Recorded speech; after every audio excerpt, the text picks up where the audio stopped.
Welcome back to Educating New Mexico.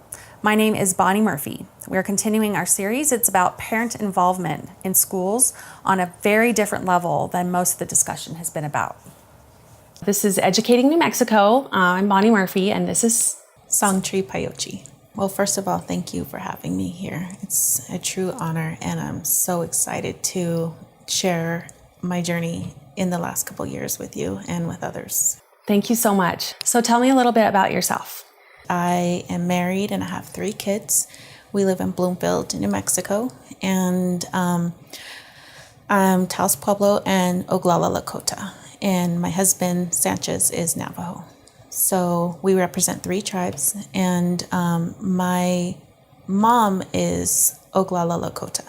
So she's from Pine Ridge, South Dakota, and my dad is Taos Pueblo, full-blooded Taos Pueblo, and he's from Taos, or they were. They're both passed away. And they raised me and my sisters. I have one twin sister, Avril, and my oldest sister, Josette. She goes by Bernadine. She lives in Santa Fe. They raised us in California in Downey, which is a suburb of Los Angeles. Like my graduating class was like 500 and something, and me and my sister and my friend Judy and a couple of other friends were the only Native Americans. What brought you to connect with me? Because it was a wonderful message to receive from you, and I appreciate you reaching out. Mm-hmm. It sounds like you're connecting with something that maybe either was written or spoken about. Yeah. So what was the connection? Well, I got tagged by Secretary Ruzowski on your page. Okay. And so I, looked at your page and I saw Jessica's video, and it really touched me, what you're doing and what her journey was with her son, King. And then I did some research on you as well, too, and I just really appreciate what you're doing. And so I'm at a point in my journey where I need to take it to another level. So where did your journey start? A couple of years ago, when Cash, my middle son, he's in 7th grade and he's 11 years old. When he was in the beginning of 5th grade, he was going to Navajo Indian Elementary in Bloomfield, and I got a call from his teacher and asked for a meeting. And basically, he told me, Cash is very smart. He's probably one of the smartest kids in my class, but he is causing a lot of problems. He's distractive to the entire class. I think he's trying to be the class clown. He goes, but if you could get him to tone that down, he probably is gifted. And so I was like, okay. So I was driving home and I was thinking about that word gifted, and I thought about one of my mentors. She's a barrel racing director, and she's a retired gifted teacher, and she used to manage the gifted program for Bloomfield. And I called her and I was like, I had this meeting with Cash's teacher, and she knows me because my kids used to rodeo, and she knows how accomplished they were in rodeo. Cash himself, by the time he was 6, had won 10 saddles. So that's saying a lot by itself. Yeah. And so she was like, get all his report cards, look at all his assessments. They do NWEA at that time there. Mm-hmm. Look at his assessments and show them to me, and then I can, guide you from there. And I was like, all right. And she's retired, and so it was just awesome that she was helping me this way just by one phone call, Mm-hmm. So I don't know, a miracle happened, and I found everything that she asked for, in storage and everything, and gave them to her, and she goes, he is gifted. He needs to be tested, and he needs to have an IEP, and he needs to, have special services so that he can be excited about his education. Yes. Yeah. And I called the principal of the school, and I explained to her everything that I learned about, and she was like, well, they do test once a year, and she wasn't really that interested in it. And so just going back and forth, then I thought of another parent that is on Facebook. So I reached out to her on Facebook, and I was like, I'm going through this situation. What's your recommendation? So she gave me some pointers and stuff, and I made an appointment, and we had the meeting, and they brought out this flip chart, and they were like, okay, this is the progress that happens. This is the roadmap we use when you have a gifted child. And I was like, okay, that's a great thing, but what if none of that is happening? None of that's happening, And he gave me some Excel spreadsheets, and he's like, here's the top 10 people, and your son is 12, and then we're waiting for a cohort to come together so that we can test all at once. And then I was so grateful because Kathy was there with me, and she was sitting there no, he's gifted, he needs to be tested, and you need to get an IEP. So and I don't think that they would have responded unless she was with me, but Did you put it in writing? yes. So after that, we talked, and she was like, Songtree, you're 1 in 10,000 parents that would do this for their kids, so you don't drop the ball here, Right. keep going. Right. So I sent a email called My Meeting Takeaways. And so I, rehashed all of the details, and I was like, I need to know a date when my son's going to get tested, from that date of that meeting to the time he was finally tested. And I would guess it was 6 months, and just back and forth, reasons why they couldn't. I went to the school psychologist. I went to the diagnostician. I'm like, why isn't this happening? Why isn't this happening? Can I pay for it myself? Because I really don't want to go this kind of. What was the answer for that question? I know it wasn't encouragement. It wasn't yes, you can, And even if they did, honestly, I wouldn't have had the money. It's probably hundreds of dollars, Yes, So yes. I do have to rely on the district to Right. do that, And so he finally gets tested, and he tests gifted in math and creativity. So I was excited about that. But my mentor, Kathy, she did call me back, and she was like, I talked to some of my friends at the school, and she was, I just want to let you know that it's amazing that Cash tested gifted, because they had at least 4 or 5 administrators in that room watching him while he was testing. And that's not the kind of environment that a regular kid would go through. So I feel like they did everything they can to I don't know, detour the process, but his brilliance spoke for itself. Right. I continue talking to Kathy. She sounds like an advocate. Yeah. Oh. Well, she was the gifted director Right. at Bloomfield. She's retired now. So she helped me ask the right questions in the IEP meeting, set reasonable goals, not low goals. Ask what is the gifted program? And a lot of the times they didn't have any answers, So, So he got the IEP. yeah, he got the IEP, and they have a pull-out program. So they would pull him out during certain things. He's doing okay. He's in the next grade by this time. He's not in 5th grade anymore. He's in 6th grade. And there's still problems. He's still a distraction. He's still, as they say. So while this is all happening, When was this last year what? that you became an ambassador and that this was happening as yeah. well? It was so this is your last year. 2nd year being in Yes. the family cabinet. Oh, that's fantastic. Yeah, so Okay. now I'm a mentor to the Yes. to the second cohort. Right. So how that came about is the social worker was actually in one of the IEP meetings that we had for Cash, and she emailed me, and she's like, Songtree, this is a perfect opportunity for you. I think you should apply.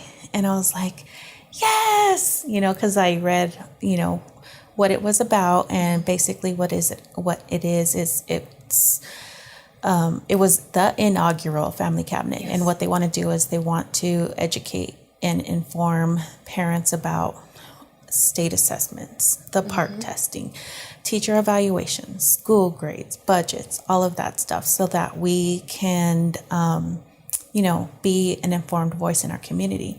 Because typically how it happens is, the PED gives all the information to Board of Education, then it gives it to superintendents, then goes to principals, then goes to students, and then never gets to parents. So Secretary Scandera wanted to.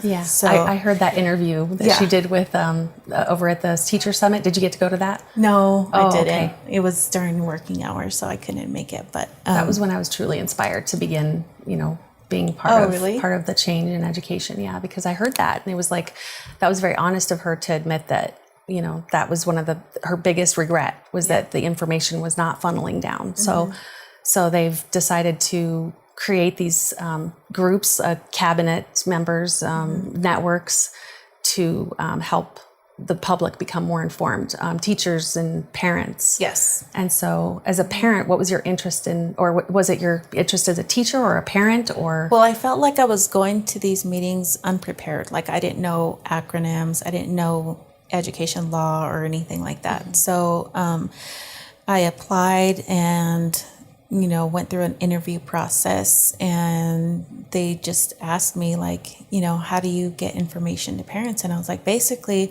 we talk in the stands, like when we're going to the sporting events.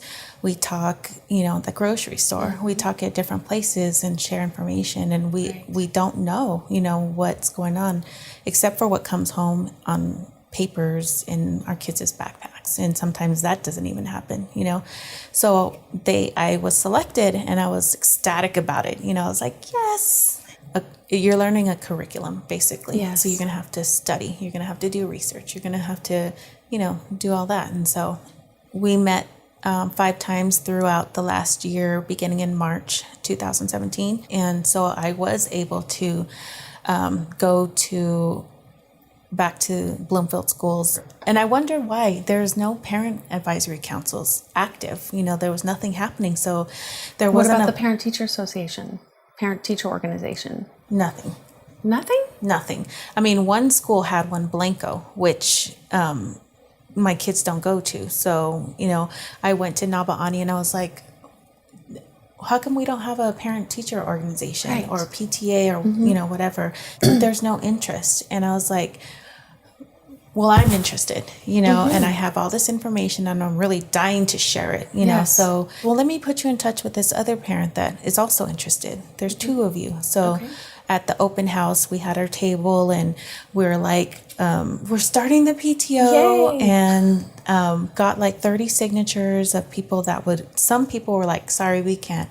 And I was like, it doesn't matter if you can come or not, but we want to send you Yes. information, about what's going on. And we didn't have any support from the district. They canceled the meeting.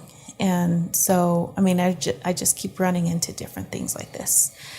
In the meantime, I'm still presenting to the board. I presented to the board at least 3 times during that school year. Okay. I went to the Indian Education Committee meetings. When I first started going there, they didn't even have a quorum. Like, we were waiting for members to show up, and they would never show up. And the director would be like, I don't know where they're at, but here's the bylaws, here's some information for you. And I'm like, well, I need support, What were you presenting on? You said you would present to the board. What were you presenting? I was the Board of Education. So in my first speech, I talked about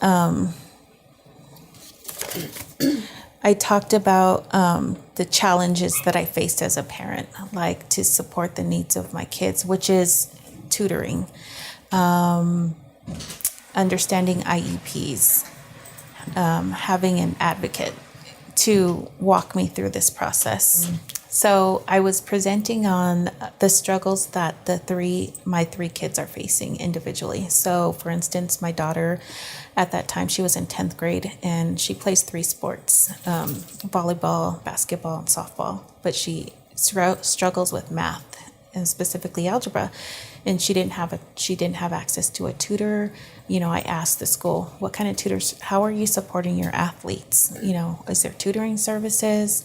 for Cash, I asked about why is it taking this long for my son to go through the process to be identified as gifted. In the meantime, I'm learning too that Native Americans are underserved and overlooked, and I'm like, this is true. It is reality, Yeah.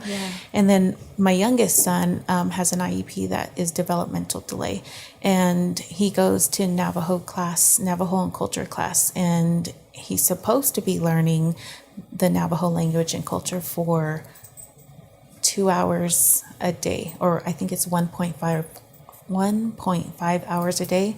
But the teacher told me that they learn the Navajo curriculum for 10 minutes, and then they go to the computers to learn the English software. So I was like, what? That's not right. You can't learn a language or culture 10 minutes a day, so that's what I was presenting on, about the challenges each one of my students faced. And then I made recommendations like for cultural nights. Like my sister in California, she works for United American Indian Involvement, and they do like understanding sage, like how to go pick it, how to dry it, how to wrap it, how they pray and other people pray, and just like the medicinal purposes that you get from sage, and the research that supports that. Just about hair tying, like making braids, like in powwows, in certain dances, the ladies have their hair French braided or braided different ways. And, just anything that you want to know about being Native American, basically. And then just saying that the Indian Education Committee should be doing cultural nights like this, even making fry bread, like learning the history about fry bread. Like, that sounds wonderful. Yeah. Like we, as Native Americans, we didn't come on the earth making fry bread. There's a history behind that too. Yeah. Like we survived the rations that were given to us by the U.S. government and learned how to make fry bread. So I don't want my kids thinking or I don't want my daughter thinking that in order to be a good Indian woman, you need to learn how to make fry bread, because that's not all of it, Right. So there's all those misconceptions out there. Yes. And so I think that the Indian Education Committee should be looking at other districts, other states, other tribes, and see what is successful for them in doing that in Bloomfield and making these students be proud of themselves, So, so those are the things that I want to share and recommend when I go to these meetings, but I never get a chance to share. So what meetings are you talking about that you've been trying to go and share at?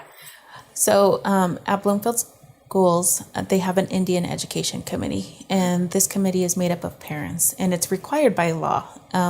It's required by the Johnson-O'Malley Act.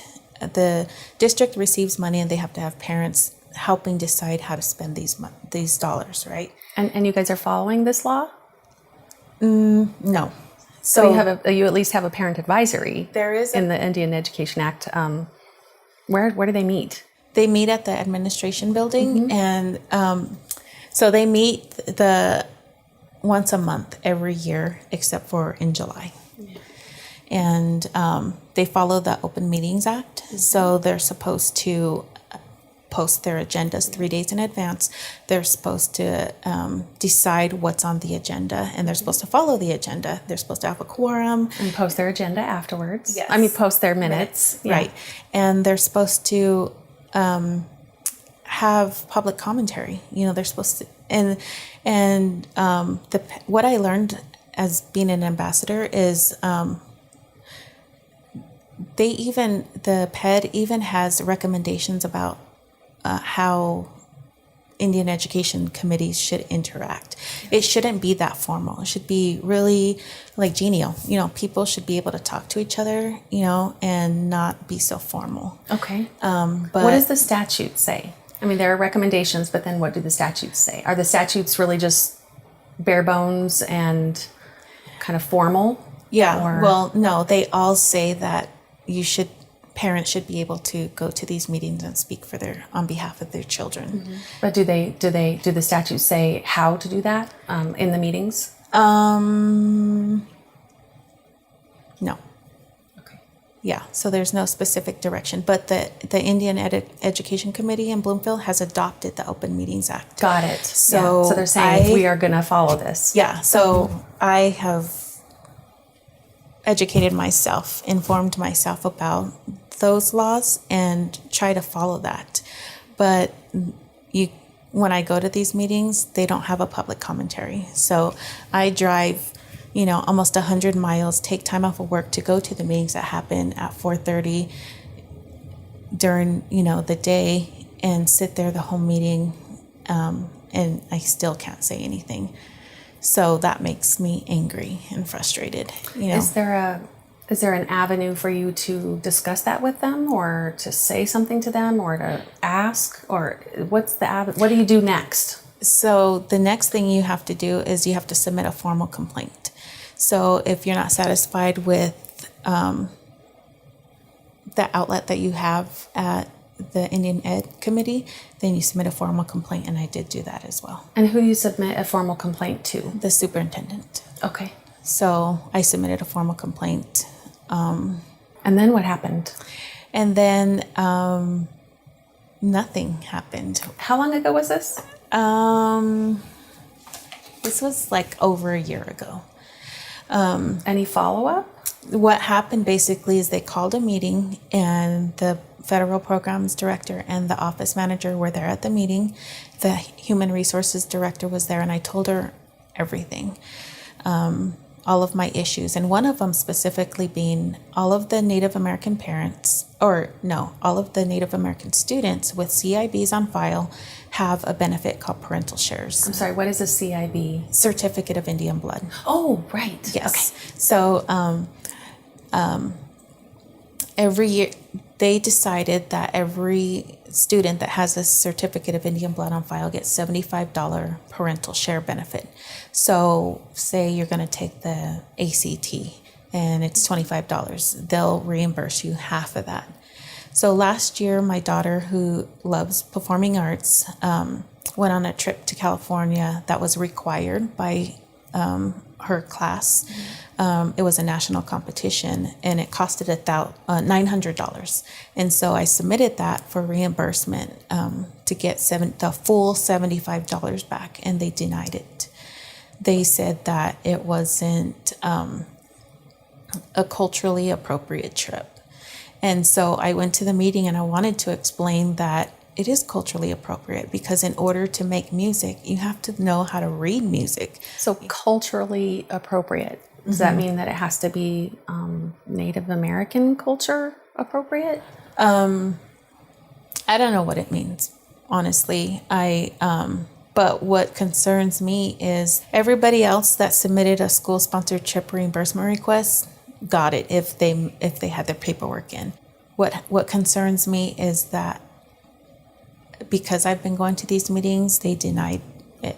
So that's what you're thinking? Yes. Happened? Yeah. Okay. Where is the public record of all of the information for, how many people were reimbursed and for what?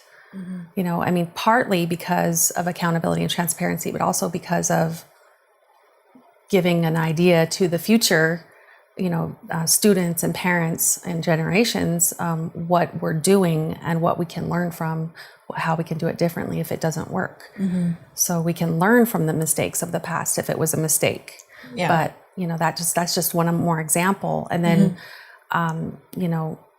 like not knowing what what are the parameters for this culturally appropriate trip or reimbursement. So if they didn't use that basis of culturally appropriate, they could have used an education basis. So if she didn't go to this trip, she wouldn't have met the requirements of the class, and she would have gotten an F, right? So she has to pass this class in order to graduate.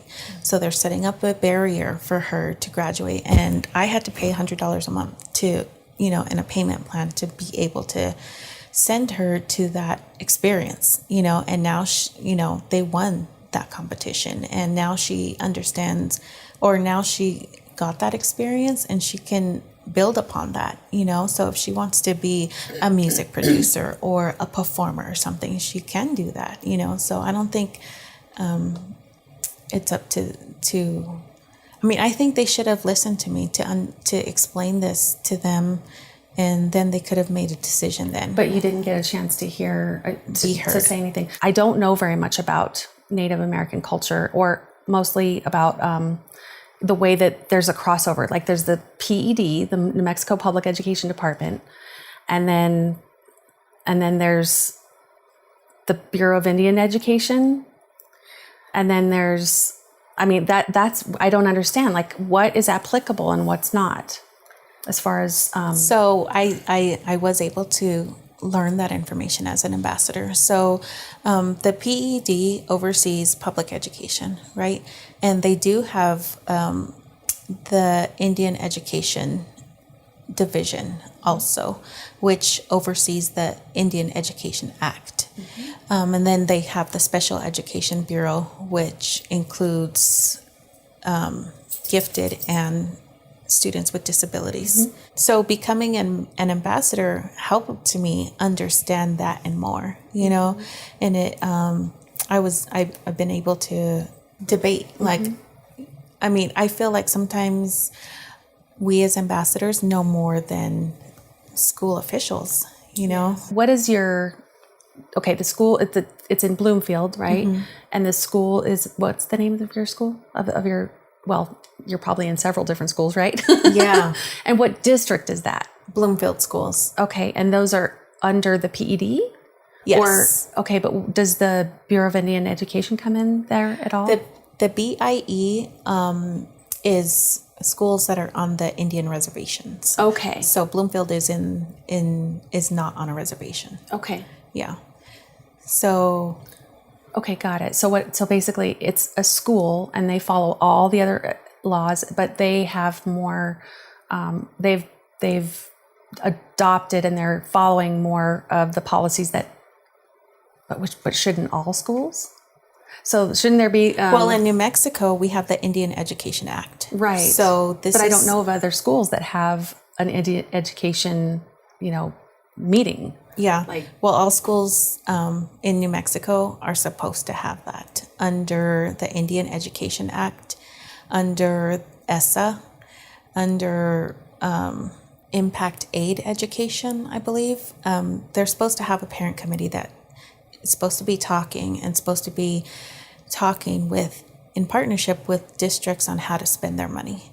So for instance, last week, I got a call from one of my youngest son's teachers, and he was like, "Hey, Songtree, just wanted to let you know that Junior hasn't been wearing his glasses at school. So I was wondering if you got a new prescription or if he just forgot his, glasses." So I was like, I called her back and I was like, "Oh yeah, his glasses are on the TV console. I'll send him with him tomorrow. But hey, what are you studying? Are you his?" I thought Miss Milligan was his teacher, and she said, "I'm his SPED teacher." And I was like, "Awesome," because she was his reading tutor last year. Okay. And so I said, how are you guys working together? And she said, I'm helping him identify characters, the setting, the problem, the solution, and the motivation to fix the solution. So she recommended that, when you're at home reading books at home, you can ask him, like, what's the problem in this story? Yeah. Who's the character? What's the setting? So it's all awesome. And then over the summer this year, there's this radio show called Native America Calling. It's on 11 o'clock every day. And there was this Native author called Daniel Vandiver, and he has this publishing company, and he makes books, or he, writes books and publishes them. So I asked her, knowing this, all this information, I asked her, "Hey, do you have any books with Native authors?" And she goes, "Yeah, we have tons of them." And I was like, "Well, what book is he reading right now?" And she goes, "I think it's like the Three Bears or something like that. And I was like, and she goes, but you know what? I'm going to check our library and see how many titles we have, just so we know the information. And I was like, great. So the next day, the principal called me and she was like, Songtree, Miss Herbert told me about your conversation. And she said, we went to the librarian and the librarian said, we only have 69 titles of Native authors, but it's 4th grade and up. So there's no books with Native authors from 1st grade to 3rd grade or from 1st grade to 2nd grade. And so she goes, I talked to federal programs and gave them the information you gave us about Salina Bookshelf Incorporated, which is the company that Navajo author works for. And so she said, we're going to figure out how we can stock the library with Native authors, first at the 1st grade and the 2nd grade level. So that's awesome. That's a great way to, make things happen. Absolutely. It sounds like you have a lot of little, and I don't mean little as in like they're not meaningful. I mean, there's a lot of little and some big, fires. And what is the biggest fire? What are the biggest fires that you're dealing with that you're, do you know? Do you feel? Yes. What is it? The biggest fire right now is this. And I don't know if, I'll just tell you. Yeah. It was a letter that I got. So this weekend we had the first meeting of the Family Advisory Committee. And so they selected new members for the 2nd year. So I was packing up, getting ready to go, and then I get a knock on the door and I look out and it's the Bloomfield police. And I was like, what are they doing here? So I opened the door and the cop goes, are you Mrs. Pioche? And I was like, yes. And he goes, here you go. And he handed me this manila envelope. And I was like, thank you, and then I know I'm not in trouble. I haven't done anything illegal or anything. Yeah. So I opened the letter and it says, you are hereby placed on notice that for the remainder of 2018 and 19 school year, you have restricted access to school property and attending school-related or school-sponsored events without the express written consent of them. And this includes the Indian Education Committee. So that... What are their reasons, though? Because, because I've been going to these Indian education meetings, asking questions. So they don't have a real reason. No, they say that I'm going to these meetings and I'm not allowed to speak. So when the meeting's concluded, I'll be like, how come you're not letting parents talk? How come I can't tell you the problems of my kids? And they're like, Songtree, you can't talk. You need to leave. So those are the reasons why. And I feel like maybe they feel intimidated by that, but it's my right to, speak up for my children and the needs that they have while they're going to public schools. Right. So I guess, is that documented? So, because of course, everything, when you're in a legal issue, is it documented? Yes. Right? That's got to be very stressful. Yeah. To be thinking ahead or trying to keep ahead of everything. And yeah.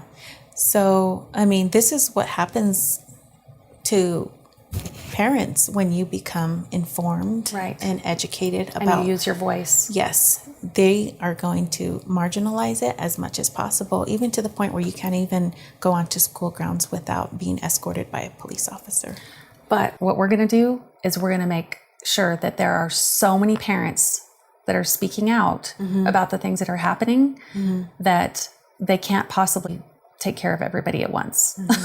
Because the truth is, if we have a mass uprising of parents that understand, who are informed, and they are able to, help their own children in exactly those areas, or go to a meeting and say, this is what the law says, and, keep them accountable, then there will be too many. There's so many more parents out there than there are public education officials for, enforcing things. And so, that's the intent, is that we really make sure that parents can advocate for their kids and challenge these kind of issues. Yep. And I was able to speak to that yesterday at the meeting with the new mentors because there was this lady that, she was so emotional when she was just barely introducing herself. She was so grateful for the opportunity. And then she started talking about all the corruption that is happening in her district. And that was me last year. Yeah. But I've come so far since then because I have submitted formal complaints. You can't just once you think it, you have to ink it, right? Yes. So I have submitted complaints to the Office of the State Auditor. I have submitted complaints to the Office of the Attorney General. I've submitted ethics complaints to the PED, and it is a process. And the district has spent $25,000 in legal fees responding to all of these letters that they're getting from the auditor, from the AG, but the PED does need to hold these school leaders accountable too. Yes. Like if they're violating ethics, like in this case, it can't be just teachers that are, sexual predators that they're going to revoke their license. Right. It has to be these school leaders silencing a parent for asking for support, or asking them to follow the law. The law. Yeah. Yeah. So what does it have to do with the Yazzie case, or the is it Yazzie Martinez or? Yeah, I'm glad you asked that question because it's the Judge Singleton combined them. So it's Martinez / Yazzie versus New Mexico. Mm-hmm. The ruling stated that New Mexico is failing to provide an adequate education to English language learners, Native Americans, and students with special needs. Yes. Mm-hmm. And those are my kids. Right. And so she gave the PED till April of next year to come up with a plan on how they're going to correct this. Right. And I believe the PED is going to appeal, which is going to cost New Mexicans millions of dollars in taxes, right? But this is a good time for them, for like a Bloomfield, like a school district, to talk to parents and say, and parents like me or parents like somebody else that is struggling, and say, what are your struggles? How can we fix this? But don't you think that really the things that they need to do are already in place? Yeah. The policies and the laws that they're supposed to be following, they're already there. Right. If they aren't following those, then they just need to follow them. Yeah. And then we can see what happens, kind of, right? Yeah. I mean, is there anything besides what's in So they're mismanaging money, or they're mismanaging resources. But those are also policies and laws, right? Yes. Yeah. So, for instance, at PED, they have an Indian education division. Mm-hmm. Last year, they awarded a $25,000 grant to Bloomfield schools for tutoring services. Does anybody, and I was asking for a tutor for chemistry and math for my daughter the whole year, like nothing on the website, nothing on the webpage, no letters in the mail, nothing, So what is that money being used for? Yeah. Or if it is being used for tutoring, how are they communicating with parents and trying to make sure that? Yeah, because I'm pretty sure they have to be accountable to somebody, like some finance person, like we paid so-and-so this money to be at this place at this time. That's the question. Who are they accountable to, right? Yeah.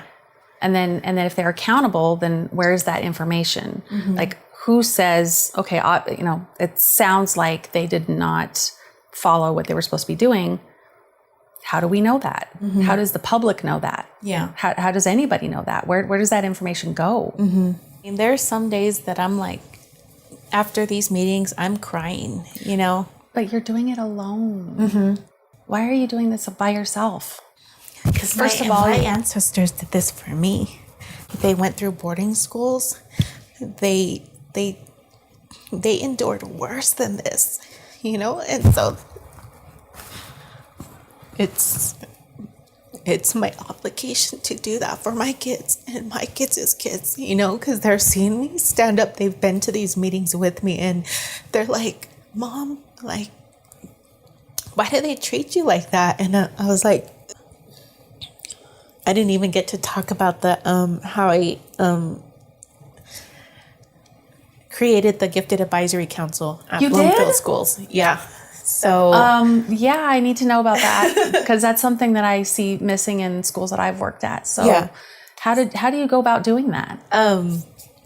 So after all of these meetings and everything, at that first meeting where I asked for my son to be tested, I said we should have a Gifted Advisory Council because I need to know now, like now that he is going to be going through this process, what are the resources? We need to be talking about this. So they did accommodate that request and created a Gifted Advisory Council. So all of the gifted teachers would come to 4 meetings they schedule 4 meetings during the whole year. Minimum is 3 a year. Good. That's awesome. Or not good. But Well, no, it's good. You guys are going above the minimum, so Yeah. that's awesome. we're probably the only Gifted Advisory Council in San Juan County. Way to go. And it was good, but it's still a process too because we still are short with our SPED teachers. We still I had to leave, take my son out of Bloomfield because he just wasn't being served. And I took him to Aztec, and Aztec has a gifted homeroom for 6 through 8. And then they have a gifted class, which does like robotics or, different activities to spark their creativity. So that's awesome. And he thrived there. On his 3rd month there, he got Student of the Month. So that's awesome. Yeah. So can we check back with you too to see how things are going? I'm sorry that you're facing this bigger, even more challenging, space to be in, and such a wall. I mean that has to just. They have to just they should already know you by now, and to know that. What is this going to do? Where is this going? You know, so I feel like they're just, I don't even know what they're thinking, but, one of the things I get from my mom and my dad and my grandma and my grandpa is resilience. They've been through so much, and I just get stronger every day. but you shouldn't be doing it by yourself. I know. That's why So we need, right? Yeah. We need more parents to speak up. the cool thing about it is parents are starting to reach out to me on Facebook, like on Messenger. They'll be like, this happened to me, and this, that I could think of like 4 stories, that, they were like, keep going.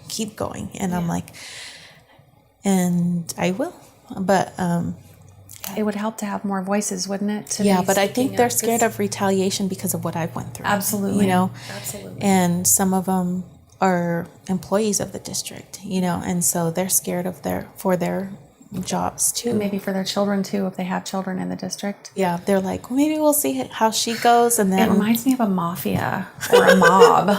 Or, like I'm just getting this picture while you're saying that. I'm like, oh, Yeah. Intimidation tactics, But, there are whistleblower laws, right? Mm-hmm. So, you know about those, right? Yeah. Okay. Well, So you have hope? yes. I do too. I'm not going to stop. Let's do this, okay? Okay. All right. Cool.